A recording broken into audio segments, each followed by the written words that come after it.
गति बलवान और कर्म गति अरे न्यारी न्यारी।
कर्मों की खेती बड़ी विलक्षण है। इस कर्मों की खेती में जो हम बीज डालेंगे हमें वही काटने के लिए मिलेगा। आप सोचो कि हम गेहूं बो दें और चना के सतुआ मिले, नहीं मिलेंगे। जो हम बीज डालेंगे हमें वही काटने के लिए मिलेगा। इसलिए कर्म मेरा सर्वश्रेष्ठ होना चाहिए। यदि कर्म सर्वश्रेष्ठ है तो मंजिल पाना कठिन नहीं है, मिल ही जाएगी। आज श्री सुखदेव जी वर्णन करते हैं राजन परीक्षित। एक बात मैं और बता दूं, श्याम सुंदर जब द्वारका पहुंच नहीं पाए थे उससे पहले एक दिन अपनी अट्टारी पर बैठे देवकी मैया के महलों में, अच्छा उस जिस कमरे में श्याम सुंदर बैठे हैं उस कमरे में एक छोटा सा जंगला लगा था, जाल। उस जाल से यमुना का तट दिखता था। भगवान कन्हैया ने देखा कि यमुना के तट पर मधुमंगल जो है गायों के लिए जा रहा है, गायों को भुला रहा है। श्याम सुंदर ने उस जंगले से यमुना का तट देखा जहां मधुमंगल गाय के पीछे पीछे जा रहा है। श्याम सुंदर एक पल के लिए ये भूल गए कि मैं मथुरा में हूँ।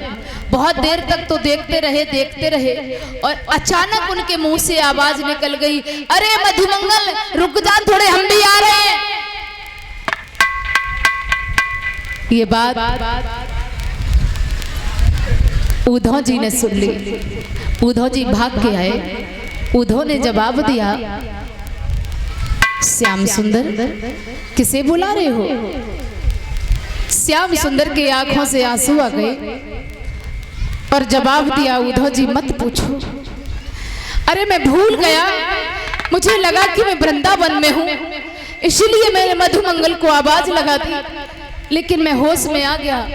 अब मुझे लगा कि मैं मथुरा में हूँ। श्याम सुंदर के आंखों के किनारे किनारे से आंसू बहने लगे। उसी समय उद्धव जी ने जवाब दिया, श्याम यदि आप भी रोएंगे तो दुनिया वालों का क्या होगा? जितना आप उन गोपियों को, ग्वालों को चाहते हो, प्रेम करते हो, क्या उतना वो भी तुम्हें करते हैं? श्याम सुंदर कहने लगे, हाँ उद्धव, शायद मैं जितना नहीं करता उतने से ज्यादा मेरी गोपियां, मेरे ग्वाल मुझे प्रेम करते हैं। उद्धव जी ने जवाब दिया, श्याम, ये संसार है, इस दुनिया में कोई रोता है, कोई हंसता है, कोई गाता है, कोई खेलता है, आप भी इस जाल में फंस गए। श्याम ने जवाब दिया, उद्धव, ये प्रेम है और प्रेम से बढ़कर मुझे कुछ प्यारा नहीं है। उन गोपियों की हर पल में याद नहीं भूलता, उस यशोदा मैया की याद मुझे एक पल के लिए नहीं जाती, क्योंकि जिस दिन से मैं मथुरापुरी आया उस दिन से मैंने माखन मिश्री नहीं खाई। उद्धव, जानते हो क्यों? यशोदा मैया ने खबर भेज दी मैया देवकी से, मेरा लाला माखन रोटी बहुत खाता है, देवकी मेरे कन्हैया को माखन रोटी खिलाती रहना, माखन मिश्री इसे बहुत पसंद है। देवकी मैया माखन रोटी लेकर के श्याम सुंदर के सामने आई। श्याम सुंदर ने जो माखन मिश्री देखी फूट फूट के रोने लगे और श्याम सुंदर ने जवाब दिया, मैया मैं तेरे पाँव लागू, आज तो माखन रोटी लाई वो ठीक है, लेकिन आज के बाद ये माखन रोटी मेरे सामने कभी मत लाना, क्योंकि